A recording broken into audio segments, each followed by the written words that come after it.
There are a lot of different ways that you can put plant nutrients out for your crop. One of them is in very close proximity to the seed. Yep, we call that pop-up fertilizer when you're putting fertilizer right in furrow. We get a lot of questions about that. There are a lot of people wondering, what should I do? Does it pay? I don't have pop-up on the planter. Should I put that on there? Why do I want to do that? We wanted to talk a little about our results from our farm this past year. Well, whenever you're putting fertilizer right in that furrow with the seed, you've got to be just a little bit concerned about injuring that young seed or seedling. And the biggest thing that we see is injury from salt. There tends to be quite a bit of salt in many of the fertilizers that we use in our fields. That's okay if you're broadcasting it out across the field and there's not very much in any one concentration, but when you're going to put all that fertilizer right in that seed furrow, you got to be real careful what you're using. Yep, so let's give you a general rule for your farm. This is what we use for our farm. It is, we don't want to see more than 5 pounds of salt per acre in a 30-inch row. So in other words, if you're going to put out 3 gallons of 1034O or 3 gallons of 9189, you're going to get up to about 5 pounds of salt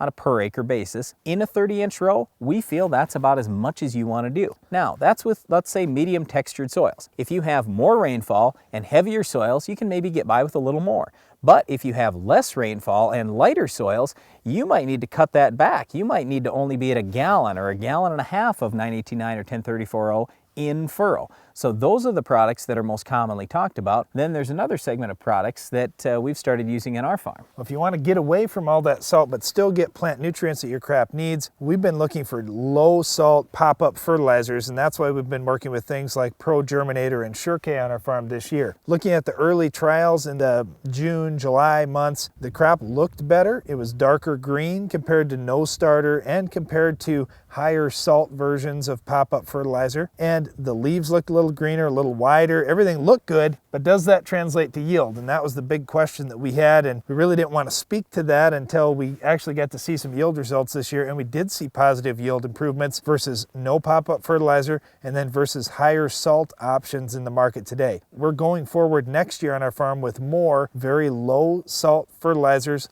like Sure-K, which would be a potassium source, and Pro Germinator, which would be a phosphorus source. Well, one of the reasons why we're doing this is we get the question all the time, and guys say, well, you tell me I can only use 3 gallons of 1034. Oh, I've been putting 8 gallons on for years and it's been fine.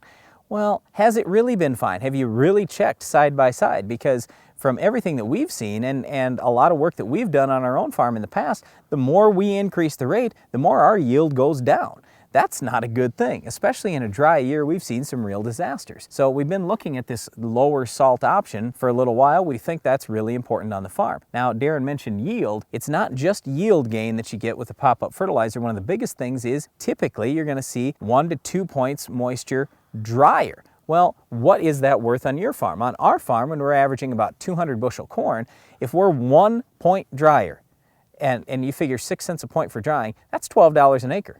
$12 an acre. That's a lot for 1 point of drying. It ends up being a big deal, and you'll see that through the season. You'll see that your plants will get to tassel a little bit quicker, and that's just going to get you through maturity that much quicker in your fields. And on a year like this year, where we were a little cooler than normal and stuff came in wet in the fall, where we had that pop-up fertilizer out there, it really paid for us this year in moisture and in yield. Yep. When you start taking a look at these things, typically when I was looking at the raw data, I just said, boy, every time it looks like we're gaining 2 or 3 bushels when we have just the regular starter versus no starter. And then we gain another typically 2 or 3 bushels when we've got one of these agriculture liquid fertilizer products compared to the regular starter. And then the stuff keeps getting drier too. So by the time it was all said and done, you say, boy, that looked like a pretty decent investment. And again, I guess we just encourage you, do some trials on your own farm. Check this out yourself on your own farm. And don't forget, it's not just yield, it's also moisture, because drying corn costs a lot of money now, and the more bushels you raise, the more dollars per acre you spend in drying. Now, for some of the guys who didn't get any tillage done this fall and he didn't get fertilizer out there, if you're falling into that situation, you say, wait a minute, I can't get by just putting a few gallons in a pop-up. I need more than that. That's fine. You can still do a little bit in the pop-up, but if you need a lot more fertilizer than that, then you've got to go to at least a 2x2, or you go with a deeper band so you're further away from that seed. or something. You need to do something so you've got a little barrier of soil separating the fertilizer and the seed. Well, once again, we believe pop-up fertilizer at a low rate is very important if you want higher yields and drier corn in the fall. But another thing that's really important is having great weed control. We'll tell you how to stop our Weed of the Week coming up next.